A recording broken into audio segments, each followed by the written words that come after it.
Maagang gumising si Dominic sa araw na iyon. Mahinahon niyang isinabit ang manipis na kumot sa gilid ng bintana upang pasukan ng malamig na hangin ang kanilang maliit na kwarto.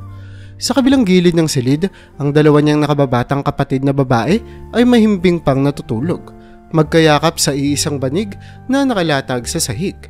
Palaging ganito ang umaga sa bahay nila. Simple at payak, ngunit puno ng responsibilidad para sa bawat miyembro ng pamilya. "Nay, aalis na po ako," paalam ni Dominic habang kinakalong ang kanyang lumang bag. Bago pa man siyang makalabas ng pinto, narinig niya ang tinig ng kanyang nanay mula sa kusina.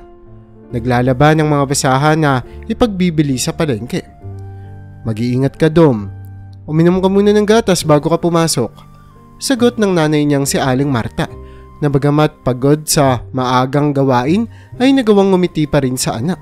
Malalim ang mga guhit sa noo ni Aling Marta, patunay ng mga taon ng sakripisyo at hirap para itaguyod ang kanilang pamilya. "May oras pa ba para doon?" tanong ni Dominic, halatang nagmamadali. Kailangan pa niyang lakarin ang ilang kanto patungo sa eskwelahan at ayaw niyang mahuli sa klase.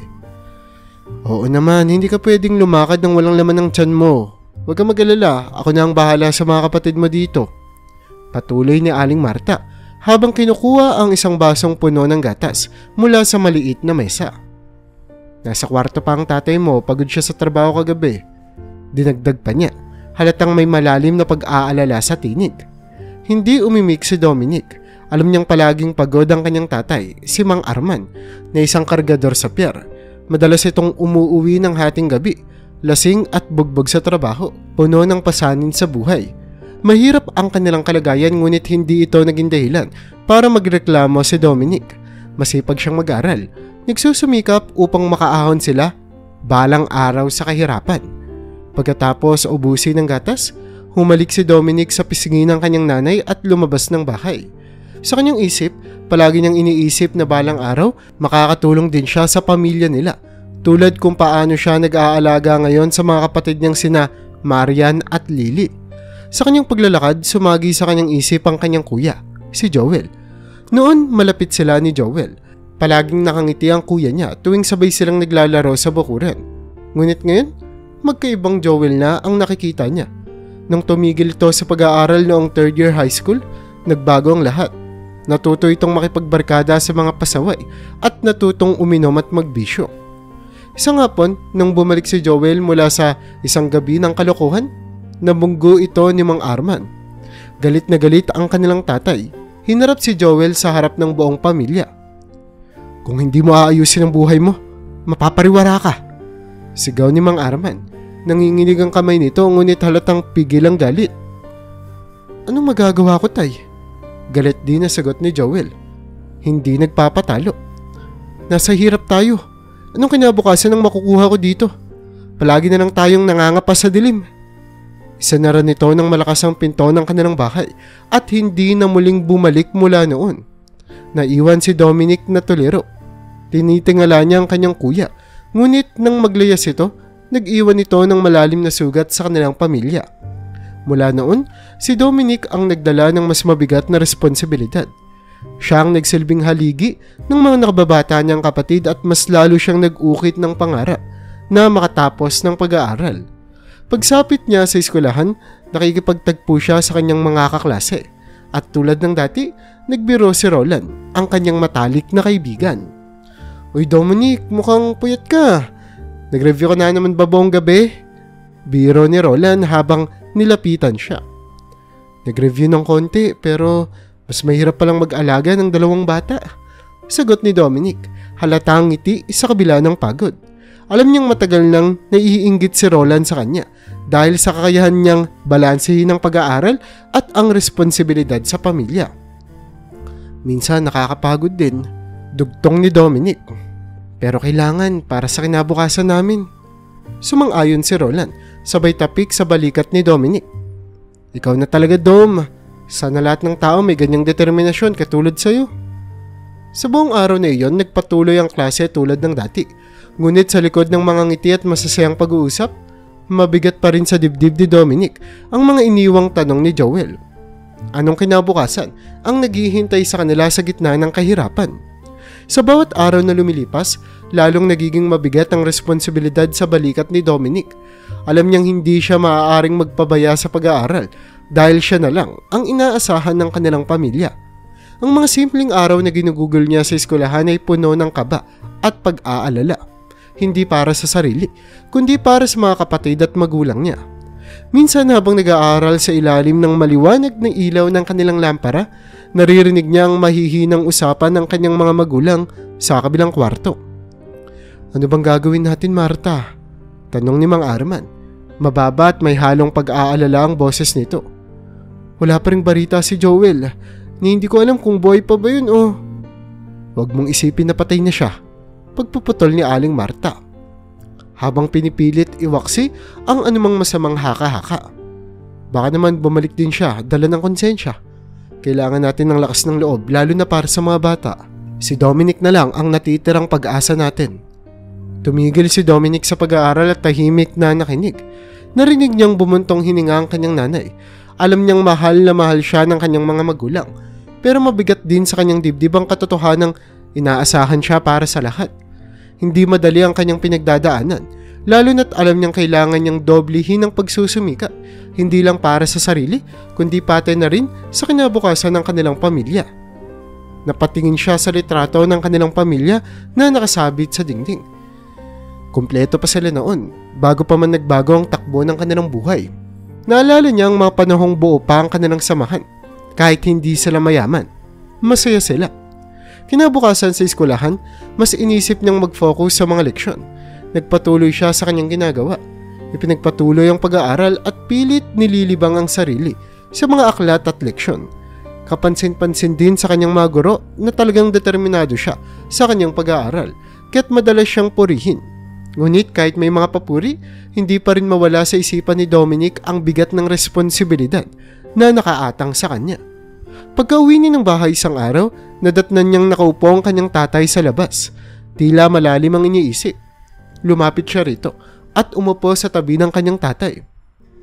"Dom," panimula ni Mang Arman na halos hindi tumingin sa kanya. "Alam kong nahihirapan ka na rin. Hindi ko gustong ilagay ang lahat ng bigat sa'yo pero wala na tayong ibang magagawa. Alam kong kaya mo yan." Ngumiti si Dominic kahit masikip sa dibdib. "Kaya ko po, tay. Para sa inyo at kinananay at sa mga kapatid ko. Gagawin ko ang lahat." Napatango si Mang Arman, sabay tapik sa balikat ng anak. "Malayo pa ang mararating mo, Dom. Mas malayo pa kaysa sa inabot ko at balang araw, hahanapin din natin ang kuya mo. Babalik siya, huwag ka mag-alala." Sa loob-loob ni Dominic, hindi siya sigurado kung totoo ba ang mga sinasabi ng kanyang tatay. Pero sa kabila ng lahat, naniniwala siyang kailangang manatili siyang matatag, hindi lang para sa sarili niya, kundi para sa kanilang buong pamilya. Sa bawat araw na lumilipas, lalong lumalalim ang determinasyon ni Dominic. Nagpatuloy siya sa pag-aaral.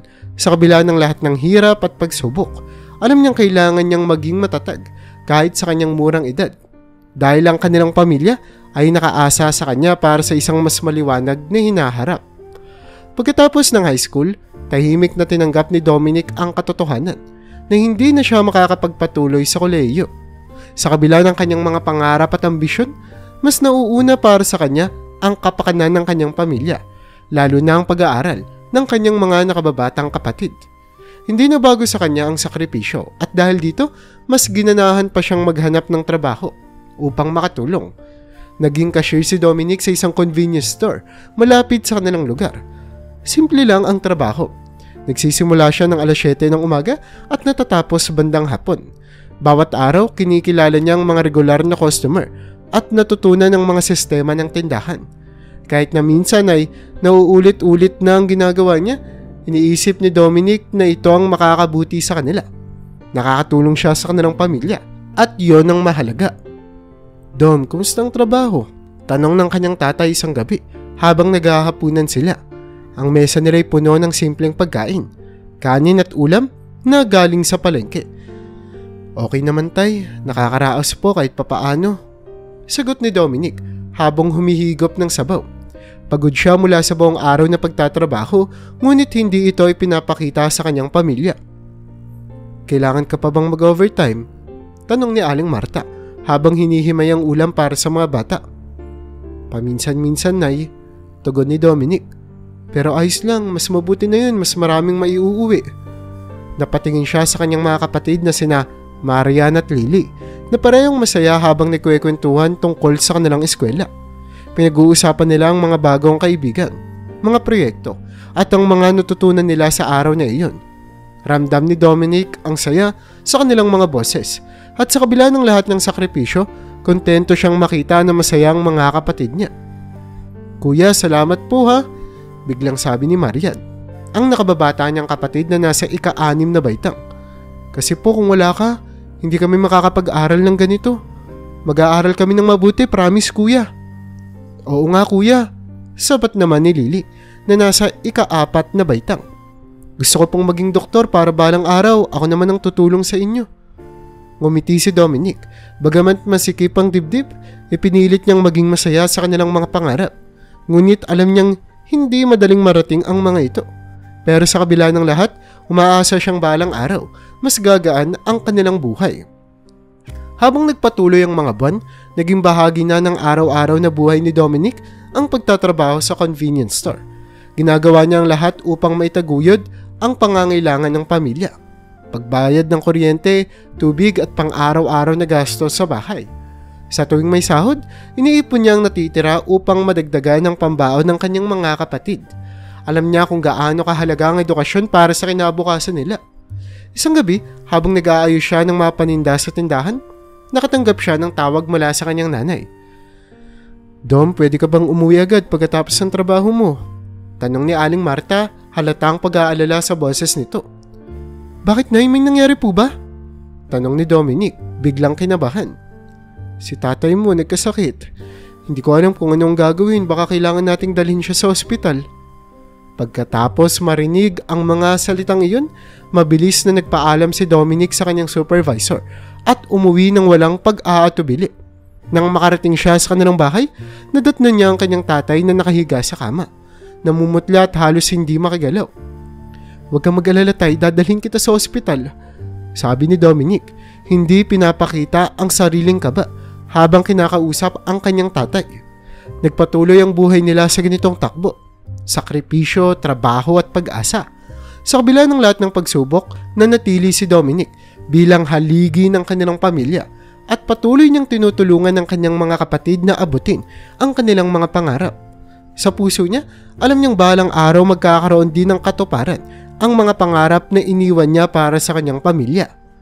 Dahil sa lumalalang kalagayan ng kanyang tatay, walang ibang opsyon si Dominic kundi maghanap ng mas mataas na kita upang masustentuhan ang kanilang mga pangangailangan, lalo na't hindi biro ang magastusin sa gamot at pagpapacheck up.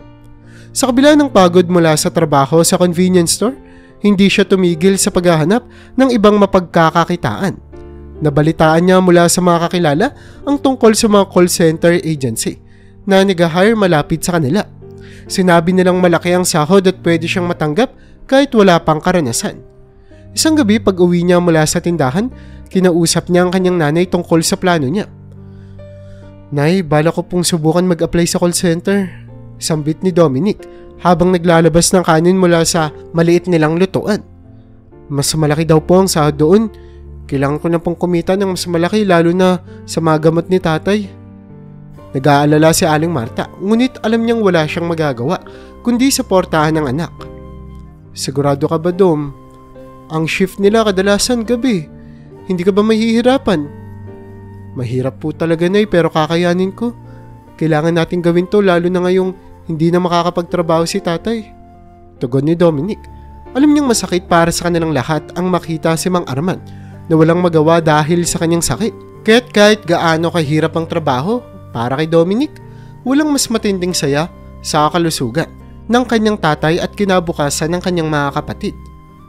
Kinabukasan, nagpunta si Dominic sa pinakamalapit na call center agency. Suot ang kanyang pinakamagandang polo. Huminga siya ng malalim bago pumasok sa loob ng opisina. Sinalubong siya ng malamig na hangin mula sa air conditioner at naramdaman niyang ito'y kakaibang mundo mula sa karaniwang init ng kanilang tahanan. Paglapit sa receptionist, hindi nagdalawang isip si Dominic na magsalita. Magandang umaga po. Mag-a-apply po sana ako bilang call center agent. Pinagmasdan siya ng receptionist at ngumiti. Mabilis lang naman ang proseso, sir. May dala po ba kayong resume? Agad niyang inilabas ang kanyang resume mula sa kanyang bag. Simpleng papel na nagpapatunay ng kanyang pagkakakilanlan na may kaunting detalye tungkol sa kanyang pinag-aaralan. Nang ituro sa kanyang mga susunod na hakbang, kinabahan siya ng kaunti, ngunit higit na nangingibabaw ang kanyang determinasyon. Pagkatapos ng maikling panayam at ang mga paunang pagsusulit, naipasok si Dominic sa training. Bagamat bago para sa kanya ang mundo ng call center, mabilis siyang natuto. Mahirap para sa kanya noong una ang mga technical na aspeto, lalo na ang pakikipag-usap sa mga banyagang customer sa wikang Ingles. Ngunit dahil na rin sa kanyang likas na pagiging masipag at determinado siya, hindi sila bumitaw. Sa kanyang training, madalas nang naririnig ang trainer na si Miss Angie na nagbibigay ng mga tips. Dominic, remember to keep calm when talking to customers. They can sense your mood over the phone. Paalala nito nang minsan siyang nagpanik sa isang mock call. Ngumiti si Miss Angie at si Dominic ay tumango. Alam niyang kailangan niyang matutunan ang tamang diskarte sa trabaho, lalo na't malaking oportunidad ito para sa kanila. Pasensya na po, Miss Angie. Nahihiyang sagot ni Dominic. First time ko po kasing makipag-usap ng ganito. Don't worry, you'll get the hang of it, sabi ni Miss Angie. You're doing well for someone who's just starting. Sa bawat araw ng training, lumalalim ang kaalaman ni Dominic sa trabaho. Nasanay na rin siyang makipag-usap sa mga kasamahan niya at natutunan niyang maging pasensyoso at maingat sa bawat tawag. Alam niyang hindi lang ito para sa kanya, kundi para sa pamilya niyang nakaasa sa kanya. Pag-uwi niya isang gabi matapos ang training, inabutan niya ang kanyang tatay na nakahiga pa rin sa kama.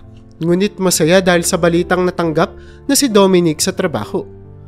Alam ko anak, mahirap ang papasukin mo pero proud ako sa iyo, sabi ni Mang Arman na bagamat hirap nang magsalita ay pilit pinapasigla ang sarili. Salamat po tay, tugon ni Dominic. Kaya ko po to para sa inyo at sa pamilya natin. Sa puntong iyon, ramdam ni Dominic ang bagong pag-asa na dala ng bagong trabaho. Bagamat alam niyang magiging mahirap, handa siyang magsakripisyo para matustusan ang kanilang pangangailangan. Alam niya na ang pagiging call center agent ay hindi magiging madali, lalo na't kailangan niyang mag-adjust sa night shift at makipag-usap sa mga dayuhang customer. Ngunit para kay Dominic, lahat ng ito ay maliit na bagay kumpara sa mas malaking responsibilidad niya bilang haligi ng kanilang pamilya. Nang matapos ang training, nagsimula na si Dominic sa kanyang bagong trabaho bilang call center agent. Hindi naging madali ang pagsabak sa tunay na trabaho. Sa unang linggo pa lang, naramdaman niya ang bigat ng responsibilidad na dala ng posisyon.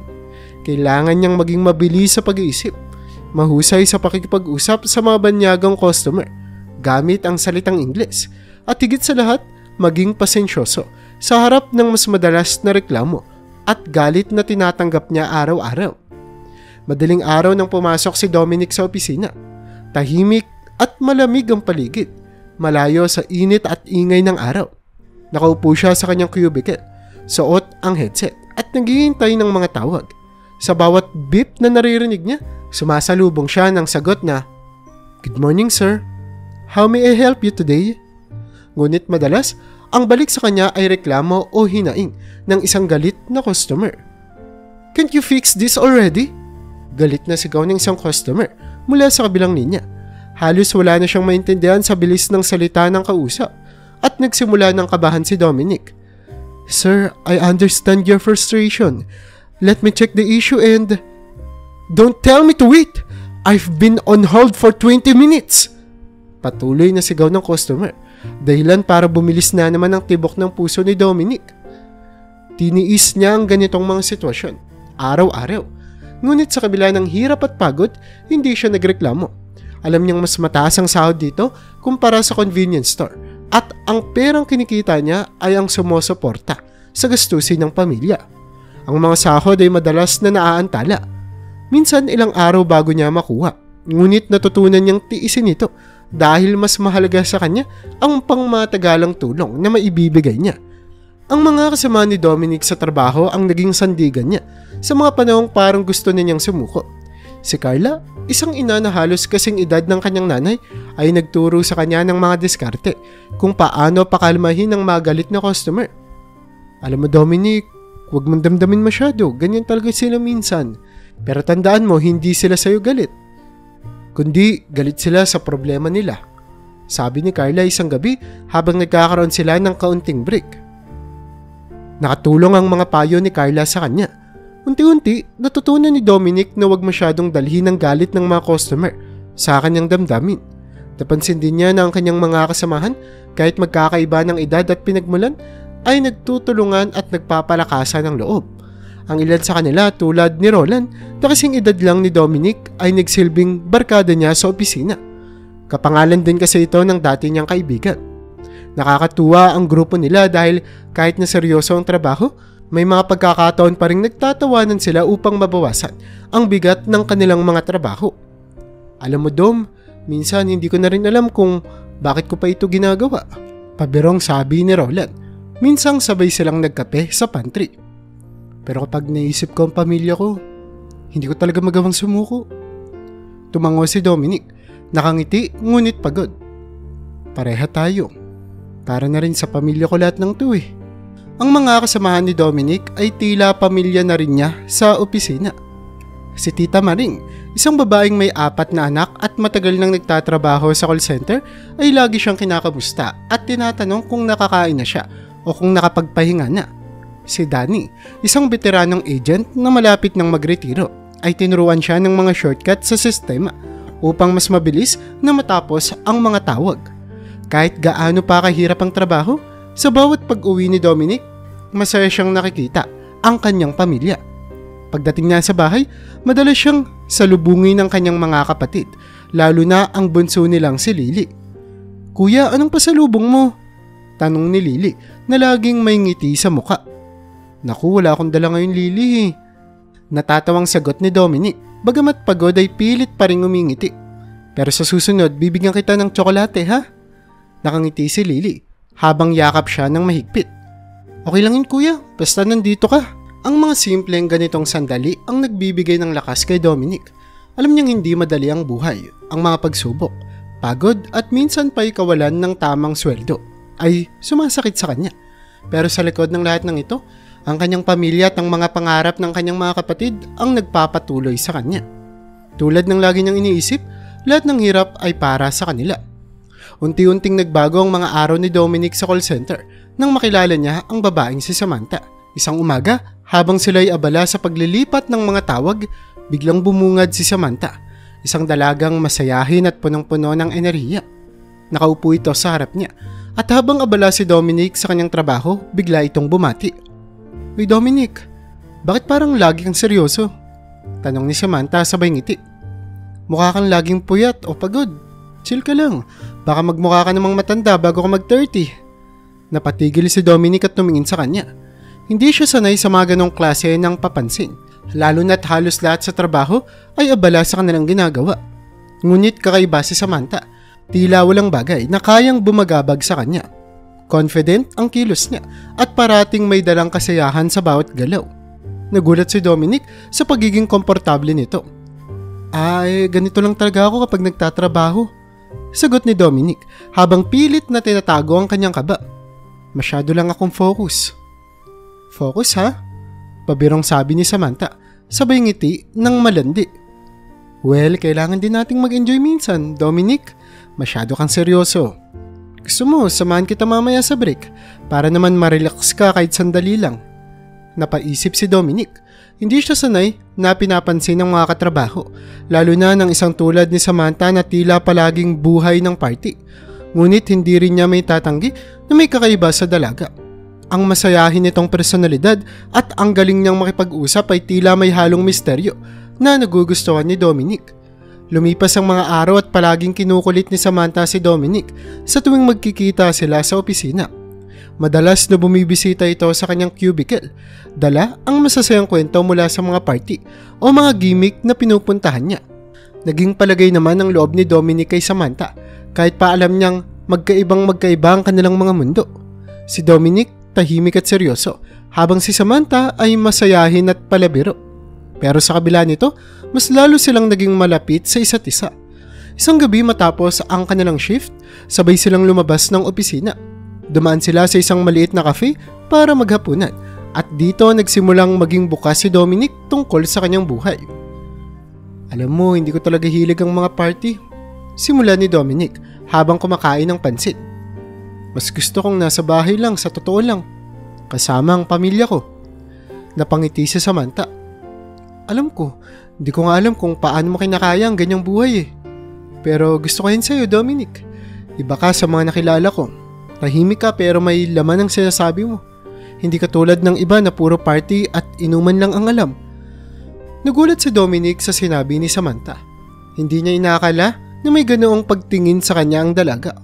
Hindi nagtagal, nahulog ang loob nila sa isa't isa at naging opisyal na silang magkasintahan. Sa opisina, naging tampulan sila ng tukso ng kanilang mga katrabaho. Madalas silang tawagin ni Roland, the serious guy and the party girl. At tuwing makikita silang magkasama, hindi maiwasan ng mga tao na magkomento. Uy Dominic, ano ba sikreto mo? Paano mo napapaamo si Samantha? Birong sabi ng isa nilang kasamahan. Ang tahimik mo pero napasaya mo siya ha? Natatawa na lang si Dominic sa mga biro. Ngunit hindi niya may tatangging masaya siya kasama si Samantha. Sa kabila ng kanilang pagkakaiba, nahanap nila ang gitna na nagpapalakas ng kanilang relasyon. Isang araw naisip ni Dominic na ipakilala si Samantha sa kanyang pamilya. Inimbata niya ito sa kanilang bahay isang linggo at excited niyang ipinakilala si Samantha kina Aling Marta at Mang Arman at ang kanyang mga kapatid. Nakangiti si Samantha at maayos na nakipag-usap sa kanila. Ngunit halata kay Dominic na medyo kinakabahan ito. Masaya kami na nakilala ka, Samantha, sabi ni Aling Marta habang kumakain sila ng merienda. Sana makadalo ka ulit dito. Mukhang magaan ang loob ni Dominic sa'yo. Ngumiti si Samantha. Ngunit nang pauwi na sila, bigla nitong sinabi kay Dominic, hindi pa pwedeng malaman ng mga magulang ko na may boyfriend na ako. Nagulat si Dominic. Bakit naman? Hindi ba sila papayag? Hindi naman sa ganun, sagot ni Samantha habang iniiwasan ng titig ni Dominic. Gusto lang kasi nila na mag-focus ako sa karir ko muna. Ayaw nilang isipin na may distraction ako kaya for now, tayo lang munang nakakaalam, okay? Tumango na lang si Dominic. Bagamat may kaunting pag-aalinlangan sa kanyang dibdib, hindi niya lubos maintindihan pero iginalang niya ang desisyon ni Samantha. Mahal niya ang dalaga at handa siyang maghintay hanggat handa na itong ipakita ang kanilang relasyon sa pamilya nito. Sa kabila ng lahat, masaya si Dominic.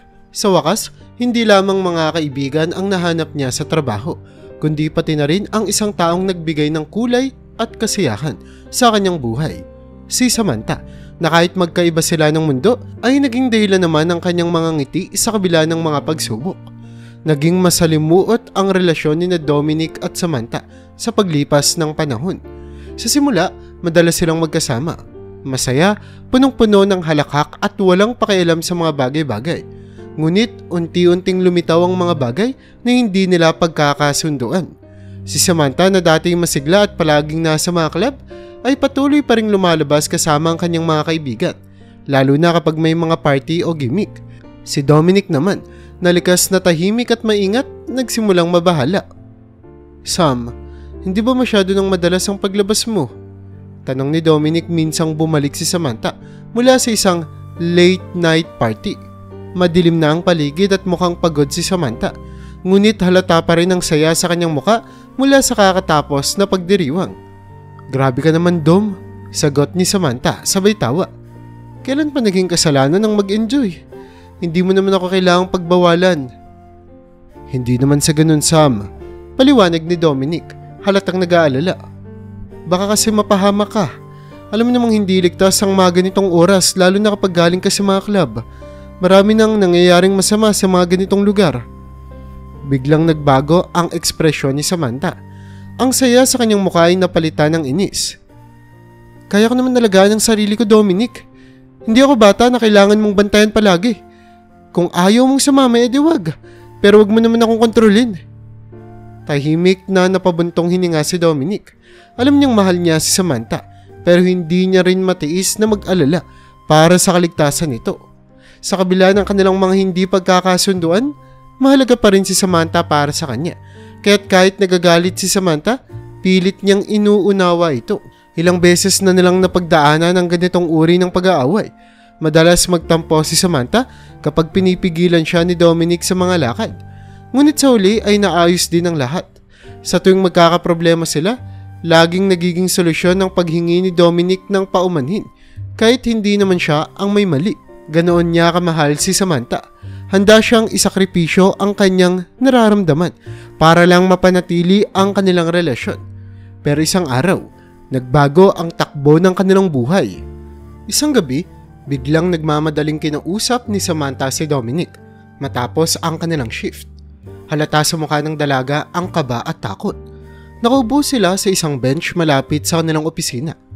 Tahimik ang paligid, maliban sa tunog ng mga sasakyan sa di kalayuan. Dominic, kailangan nating mag-usap. Seryosong sabi ni Samantha habang nakatitig sa sahig. Hindi niya magawang tignan si Dominic sa mga mata. Kinabahan si Dominic. Hindi niya alam kung ano ang sasabihin ni Samantha. Ngunit sa tono pa lang nito, ramdam niya na malaki ang magiging epekto nito sa kanilang relasyon. Anong nangyari, Sam? Tanong niya. Pilit na nilalabanan ng kaba. Nang tumingin si Samantha kay Dominic, bakas ang takot at pag-aalala sa kanyang mga mata. Buntis ako, Dominic. Parang tumigil ang oras sa sandaling iyon. Natulala si Dominic. Hindi makapaniwala sa narinig. Hindi agad alam niya kung ano ang isasagot. Sa loob-loob niya, napuno siya ng takot. Ngunit hindi rin niya maiwasan na makaramdam ng responsibilidad. Nakita niya ang pag-aalala sa mukha ni Samantha, kaya't mabilis niyang inako ang sitwasyon. Hindi ka dapat mag-alala, Sam. Aalagaan natin yung bata, sabi ni Dominic, pilit na nagpapakatatag sa kabila ng pagkabigla. Alam niyang kailangan niyang maging malakas para kay Samantha at sa magiging anak nila. Sa sumunod na mga linggo, hinanda nila ang kanilang sarili sa mga pagbabago.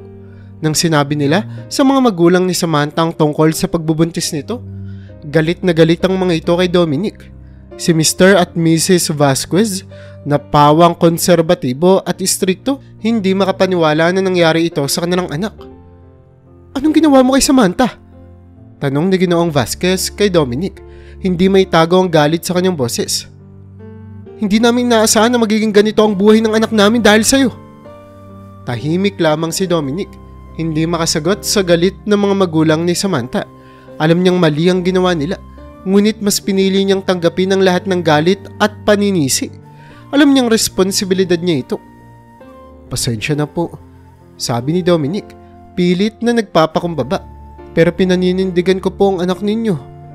Aalagaan ko po si Samantha at ang magiging anak namin. Sa kabila ng kanilang galit, unti-unting natutunan ng mga magulang ni Samantha na tanggapin ang sitwasyon. Habang lumalaki ang tiyan ni Samantha, nagsimula na ring maging mas maayos ang kanilang pakikitungo kay Dominic. Hindi naging madali ang lahat. Ngunit sa bawat araw, pilit nilang inaayos ang relasyon para sa kanilang magiging anak. Dumating ang araw na isinilang ni Samantha ang kanilang anak, isang malusog na sanggol na pinangalanan nilang Raul. Sa ospital, hawak ni Dominic ang maliit na kamay ni Raul habang pinagmamasdan si Samantha na nagpapahinga pagkatapos ng mahirap na panganganak. Ang ganda ng anak natin, sabi ni Dominic, puno ng saya habang tinitignan ang kanilang bagong silang na sanggol. Pero ilang buwan lang matapos ipanganak si Raul, nagsimulang magbago si Samantha. Isang araw sinabi ni Samantha na aalis siya saglit upang ayusin ang ilang mga bagay. Ngunit hindi na ito bumalik. Nakita ni Dominic ang note na iniwan ni Samantha na nagsasabing kailangan nitong mag-isip at magpahinga muna. Dominic, pasensya na. Hindi ko kayang maging nanay ngayon. Kailangan ko munang mag-ayos ng buhay ko. Pakiingatan mo na lang si Raul. Hindi makapaniwala si Dominic. Sa kabila ng lahat ng pinagsamahan nila, iniwan siya ni Samantha kasama ang kanilang anak. Walang anumang bakas kung saan siya pumunta o kung babalik pa ba siya. Kahit ang mga magulang ni Samantha na dati matindi ang galit sa kanya ay hindi rin nagpakita matapos ang insidente. Sa kabila ng sakit at pangungulila, alam ni Dominic na kailangan niyang maging malakas para kay Raul. Wala siyang ibang magagawa kundi ang tanggapin ang katotohanang siya na lang ang mag-aalaga sa kanilang anak. Sinimulan niyang ayusin ang kanilang buhay bilang mag-ama, kahit na mahirap at puno ng sakripisyo. Si Dominic, ang dating tahimik at seryosong binata, Ngayon ay isang single parent na nagpupursige para sa kinabukasan ng kanyang anak. Bagamat mahirap, hindi siya bumitaw. Araw-araw niyang inaalagaan si Raul, binabalikan ang mga pangarap na minsang iniwan niya, at binubuo ang bagong buhay kasama ang kanyang anak. Alam niyang hindi madali ang tatahakin nila, pero sa bawat ngiti ni Raul, nakakalimutan niya ang sakit ng nakaraan at nagiging handa siya para sa hinaharap. Mula nang iniwan ni Samantha, naging magulo at mahirap ang buhay ni Dominic, ngunit unti-unti itong bumalik sa normal sa tulong ng kanyang mga magulang. Sa una, hindi alam ni Dominic kung paano magiging isang magulang, lalo na't mag-isa niyang gagampanan ang responsibilidad para kay Raul. Mabigat ang pakiramdam sa tuwing naiisip niyang iniwan sila ni Samantha, ngunit kailangan niyang ipagpatuloy ang buhay para sa kanilang anak. Kapag nagtatrabaho si Dominic, ang mga magulang niyang nag-aalaga kay Raul. Ang sanggol ay naging liwanag sa kanilang tahanan, at kahit na mahirap ang sitwasyon, tila natutunan ng buong pamilya ang bagong setup. Naging masayang mga lolo at lola ni Raul na kasama ang kanilang apo. Sa tuwing nakikita ni Dominic na masaya si Raul sa piling ng kanyang mga magulang, nawawala kahit papaano ang bigat ng kanyang kalooban. Habang lumalaki si Raul, mas dumami naman ang mga tanong nito, lalo na tungkol sa kanyang nanay. Noong una, hindi agad sinasagot ni Dominic ang mga tanong ng bata. Palaging iniiba ang usapan. Ngunit habang tumatanda si Raul, hindi na ito maiwasan. Minsan kapag hinihiling ni Raul na makita ang kanyang nanay, ipinapakita na lamang ni Dominic ang mga lumang larawan ni Samantha. Sa mga larawang iyon, makikita si Samantha na nakangiti at masaya. Pero alam ni Dominic ang katotohanan na hindi ito ang naging kahuli-hulihang alaala nila. Isang araw naisip ni Dominic na kailangan nilang magpundar ng sarili nilang bahay. Sa mga taon ng pagtatrabaho sa call center, nakaipon naman si Dominic ng sapat para makabili ng sariling bahay. Sa wakas, nakuha niya ang kanilang munting tahanan. Isang maliit ngunit maayos na bahay sa isang tahimik na subdivision. Dito sila nagsimulang magsarili ni Raul. Tuwing umaga, bago pumasok sa trabaho, inihahatid ni Dominic si Raul sa bahay ng kanyang mga magulang. Masaya si Raul na makita ang kanyang mga lolo at lola. Pero minsan, kapag busy ang mga ito, hinahayaan ni Dominic si Raul na maglaro sa loob ng bahay habang siya ay nagtatrabaho. Sinisigurado niyang laging may sapat na laruan, libro at pagkain ng bata para hindi ito mainip o magutom. Isang hapon matapos sunduin ni Dominic si Raul mula sa bahay ng kanyang mga magulang, tinanong ng bata ang isang bagay na hindi niya inaasahan.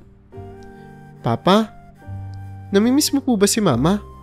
Biglang tanong ni Raul habang naglalakad sila pabalik ng kanilang bahay.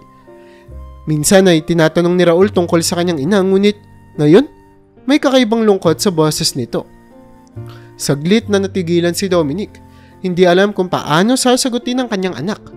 Sa loob-loob niya, matagal niya nang sinusubukang kalimutan si Samantha. Ngunit alam niyang hindi iyon ganap na posible. Pinilit niyang sagutin ang tanong ng bata sa paraang hindi magdudulot ng sakit sa kalooban nito. "Hindi anak," sagot ni Dominic, pilit nang umingiti. "Sapat na kasi para sa akin na nandito ka. Kung hindi tayo ginusto ng mama mo noon, malamang hindi rin niya tayo gusto ngayon."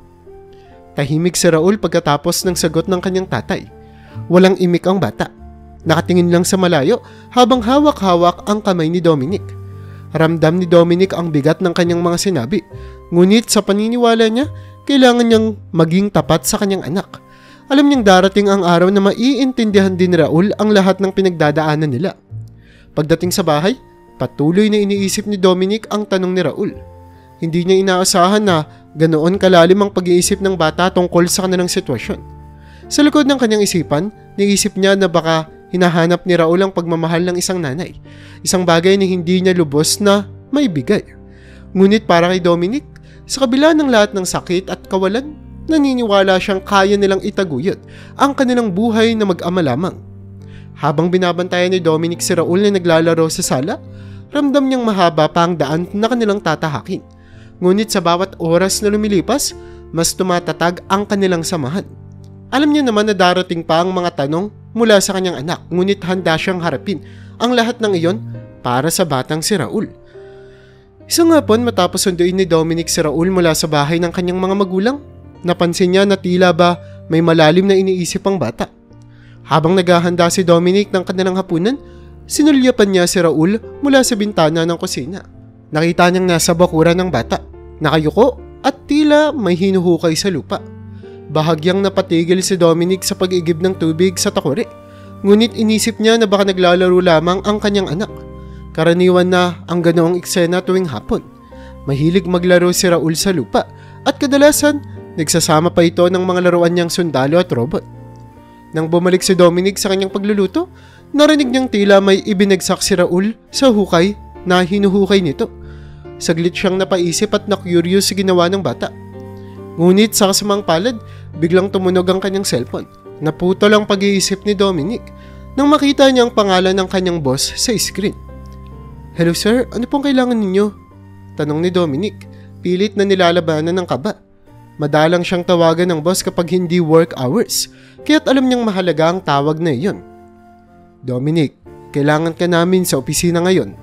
May urgent na problema na kailangang ayusin." Seryosong tugon ng kanyang boss sa kabilang linya. Bahagyang napatingin si Dominic sa bintana. Tinitingnan si Raul na ngayon tapos na sa kanyang hukay at naglalaro na lamang ulit sa bakuran. Saglit niyang binaliwala ang naunang pag-aalala at sa halip ay nag-concentrate sa ginagawa. "Okay sir, magpapalit lang po ako ng damit pagkatapos ko magluto. Papunta na po ako agad." Sagot niya bago ibinaba ang tawag.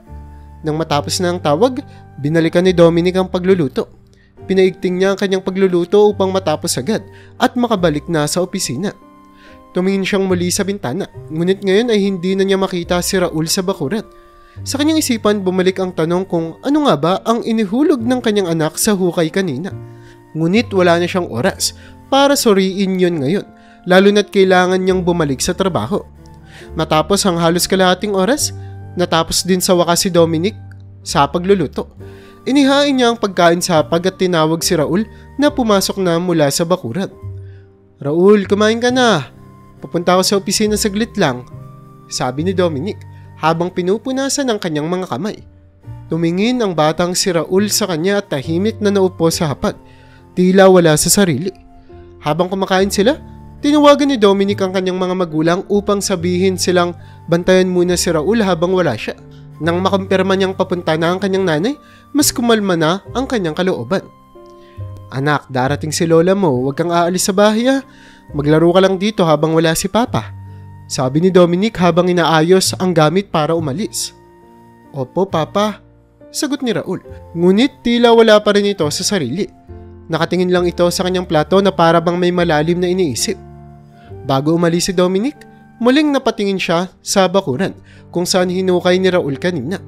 Nasa gilid na ng kanyang isipan ang pangyayaring iyon, ngunit mabilis niyang isintabi ito dahil sa tawag ng trabaho. Pagkalis niya, iniwan niya ang bahay sa kamay ng kanyang nanay na agad dumating matapos siyang umalis.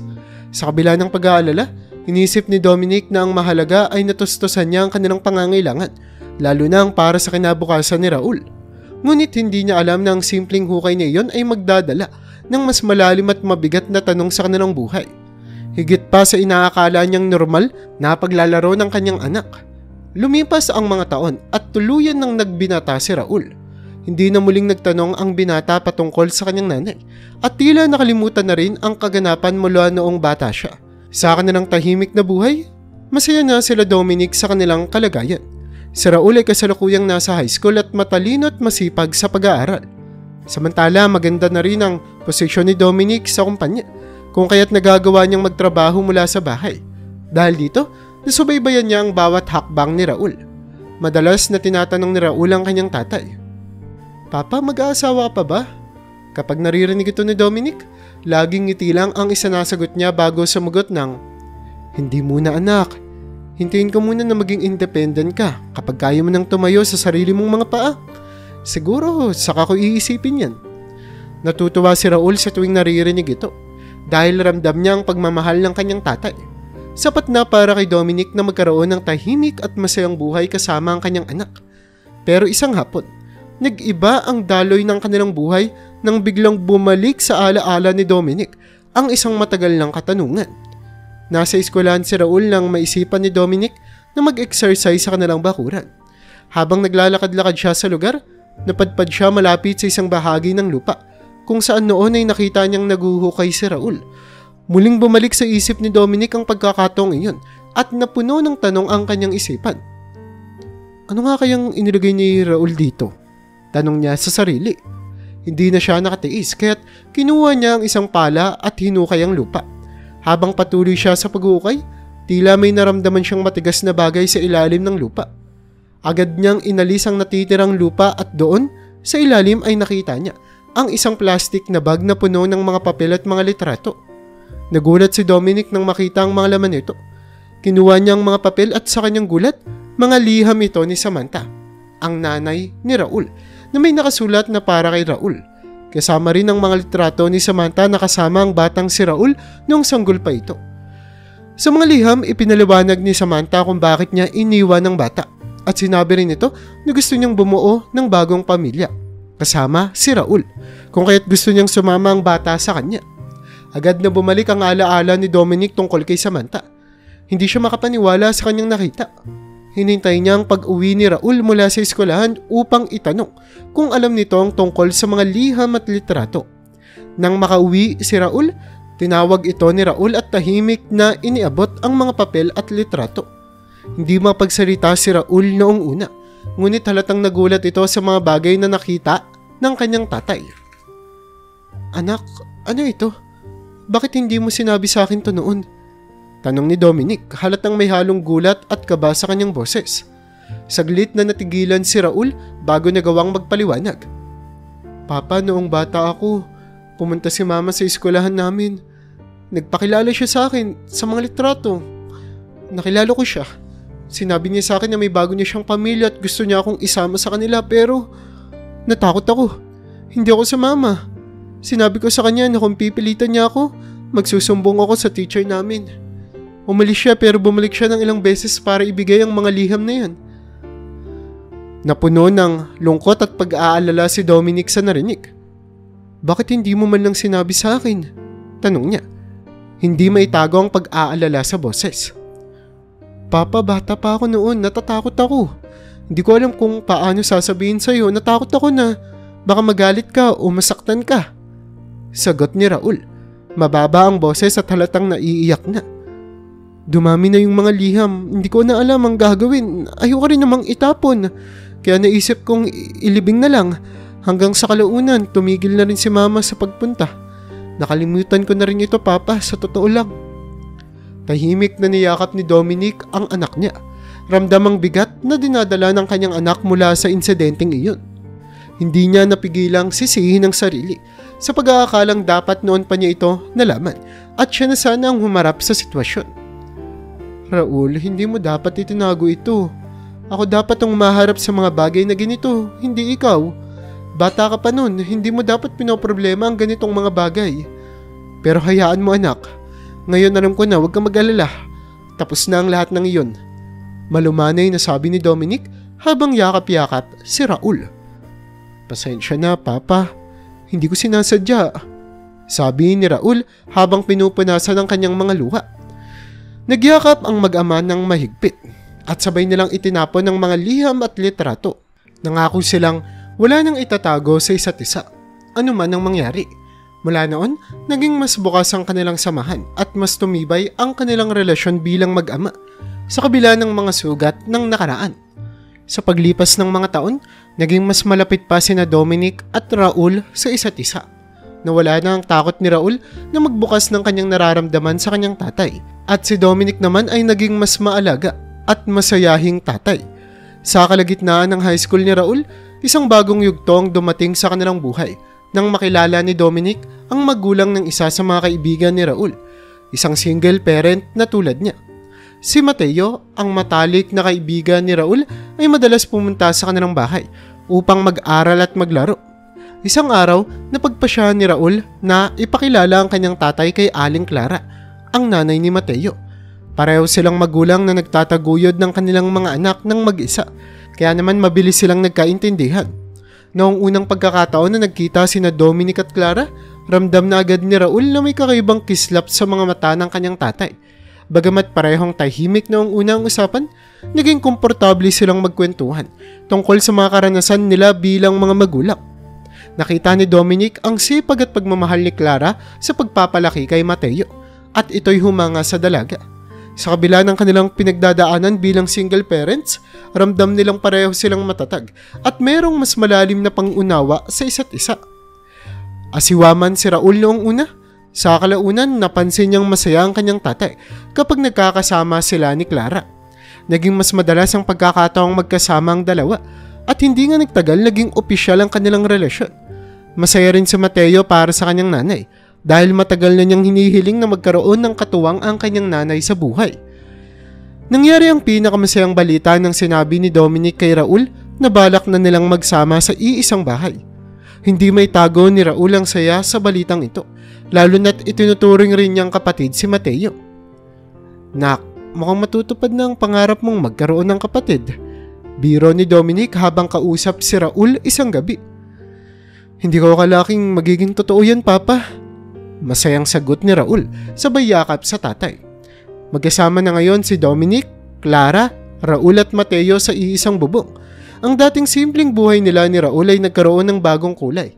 Si Mateo at Raul ay naging parang tunay na magkapatid, hindi na lamang sa pagiging magkaibigan, kundi sa pagturing na rin sa isa't isa bilang pamilya. Mula sa mga simpleng bonding moments tulad ng paglalaro ng basketball sa likod ng bahay, hanggang sa pag-aaral ng magkasama sa hapagkainan, naging masaya at buo ang kanilang bagong pamilya. Si Clara, bagamat abala sa trabaho, ay naging mapagmahal na nanay kay Raul. Ramdam ng batang pagmamahal nito na parang tunay na anak ang turing sa kanya. Sa kabilang banda, si Dominic ay naging mapagkalingaring tatay kay Mateo. Sa tuwing may pagkakataon, magkasama silang nagbabanding. Kadalasan ay nagtuturo si Dominic ng mga practical life skills kay Mateo na parang itinuturing na rin siyang tunay na tatay. Sa wakas, natagpuan na ni Dominic ang isang bagong kabanata sa kanyang buhay. Isang buong pamilya, puno ng pagmamahal at handa sa anumang pagsubok. Alam ni Raul na marami pa silang haharapin, ngunit sa piling ng bagong pamilya nila, handa na silang sabay-sabay harapin ang anumang hamon ng buhay. Sa pagtatapos ng high school ni Raul, napagpasya niyang magpatuloy sa kolehiyo kasama si Mateo. Pinili nilang mag-dorm sa isang malapit na universidad upang mas maging independent at mas madali ang pag-aaral nila. Para kay Dominic, ito ay isang napakalaking hakbang. Masaya siya dahil natutupad ni Raul ang pangarap na edukasyon na hindi niya natapos. Ngunit hindi rin niya maiwasan ang lungkot sa pag-iisip na iniwan na ni Raul ang kanilang bahay at magiging mas malayo na ito sa kanila.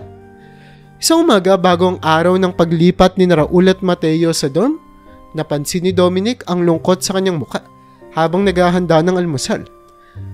Nakatingin lang siya sa kawali, pinipilit na ibaling ang atensyon sa niluluto upang hindi maapektuhan ng anak.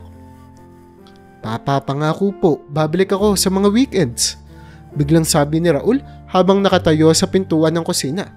Ramdam naman ni Dominic na sinusubukang pagaanin ni Raul ang bigat ng kanilang nalalapit na paghihiwalay. Napangiti si Dominic, ngunit alam niyang hindi ganun kadali para sa kanya. Alam ko, nak, pero hindi ko may tatanggi na malulungkot ako. Ilang taon din tayong magkasama dito tapos bigla kang aalis. Nakangiti naman si Raul. Tinapik ang balikat ng kanyang ama. Pa, hindi ako mawawala. Magkaiba lang tayo ng tirahan pero nandito lang ako. Kaya mo yan. Tsaka kasama mo naman si Mama Clara, di ba? Bago pa man makapagpatuloy ang kanilang usapan, biglang dumating si Clara. Hawak ang isang papel at may kakaibang saya sa muka. Dominic, may magandang balita ako. Masayang sabi ni Clara habang lumapit sa kanila. Sa gilid ng kanyang mata, bakas ang kilig at excitement. Oh, anong balita yan? Tanong ni Dominic habang lumalapit kay Clara. Halatang may halong kaba at tuwa ang kanyang boses. Buntis ako, sabi ni Clara. Hindi may tago ang saya habang ipinapakita ang mga papeles ng kanyang check-up. Napanganga si Dominic, natulala sa balita. Talaga? Bulong ni Dominic. Halos hindi makapaniwala.